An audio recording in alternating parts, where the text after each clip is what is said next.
देश में हजारों हजार करोड़ रुपया मोदी चोरी करके विदेश भाग रहा है। 4 मोदी का नाम लिया और उसने एक देश के प्रधानमंत्री का भी नाम ले लिया। चोर मोदी क्यों चोर होता है? तो चुनाव के समय में कौन सा बहुत बड़ा पहाड़ तोड़ दिया, ऐसे बात बोल दिए। अब इसके लिए आपने क्या किया? मैक्सिमम 2 साल का सजा दे दिया। ठीक है, अगर आपके कानून की व्यवस्था में अगर ये गुनाह है तो देश का विपक्ष का सबसे बड़ा चेहरा कोई मामूली इंसान नहीं है। इस देश को यहां तक लाने में उनके नाना जी को परनाना, उनकी दादी माता, उनके पिताजी, ये सब शहीद हो गए। इस देश को यहां तक पहुंचाए। आज भी देश में सबसे बड़ी पार्टी विपक्ष में कांग्रेस पार्टी है। आज उस पार्टी के नेतृत्वकर्ता को जो 2024 में आपको टक्कर देने वाला था, आज उसको अपने जेल में भेज दिया। 2 साल का मैक्सिमम सजा दे दिए। अभी वो 8 साल तक कोई चुनाव नहीं लड़ेगा। ये तो सही नहीं है भाई। अगर देश में एक व्यक्ति, हम राजा को क्यों हटाए? इससे अच्छा तो फिर आज राजा को बहाल कर दीजिए, फिर लोगों को गुलाम बना दीजिए। अरे लोकतंत्र है, एक गरीब का बेटा भी बड़े से बड़े कुर्सी पर बैठ सकता है, एक चपरासी का बेटा भी कलेक्टर बन सकता है। आज हमारे देश के संविधान में यह है। आप देश के विपक्ष को खत्म कर रहे हैं, मैक्सिमम सजा दे दिए, तुरंत सजा दिए, समझ में आता है।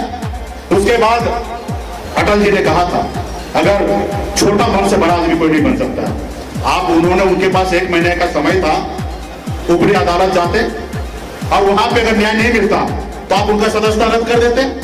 आनंद में लेटर निकला कि आपने उसको सदस्यता समाप्त कर दिया।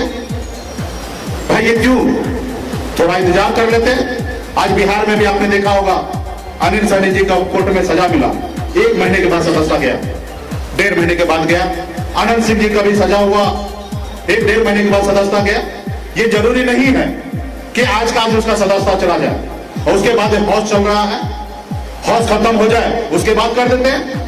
अभी विपक्ष का नेता है, अपनी बात को अगर जनता के बीच में रख रहा है कि भाई अडानी के पास 20,000 करोड़ रुपया कैसे आ गया सेल कंपनी में, तो देश का सरकार को जवाब देना था कि भाई 20,000 करोड़ रुपया कैसे आ गया, किसने रखा, कौन नेता का पैसा है, और जो नेता का पैसा उसको जेल में डालिए, देश के जनता को बताइए। तो आपने क्या किया? आपने विपक्ष का जो आवाज था उसको आपने बंद कर दिया। ऐसा अगर हो जाए तो हर एक दूसरे को बंद कर देगा, जो सरकार के पीछे अगर खड़ा होगा उसको मरवा देगा। तो ये हमारा देश के लिए सही नहीं है। तो हम लोगों को आज हमको बोला कि भाई आप तो यहां जा रहे, क्यों बोल रहे भाई? अरे भाई मैं बोला मेरा दोस्ती किसी से भी हो सकता है। बिहार की राजनीति, देश की राजनीति में हम गठबंधन कर सकते हैं, लेकिन हमारा विचारधारा मेरा विचारधारा होगा और मेरा विचारधारा किसी के साथ गिर भी नहीं रख सकता। देश का प्रधानमंत्री हो या कोई भी व्यक्ति हो, मेरी जो सच बात है वो मैं बोलूंगा। और ये आज से नहीं कर रहा हूं, 2015 में भी आप सबको याद होगा, बहुत सारे साथी यहाँ पे बैठे हैं। हम अपने हक अधिकार के लिए देश के प्रधानमंत्री के सामने विरोध प्रकट करके, और 25 जुलाई को मुजफ्फरपुर में उनका रैली चल रहा था, उसी समय में एक बड़ा रैली मैंने करके दिखा दिया। हिंदुस्तान में 75 साल में पहली बार ऐसा हुआ कि एक देश के प्रधानमंत्री के सामने में कोई निषाद गन्ना का बेटा ने चैलेंज कर दिया।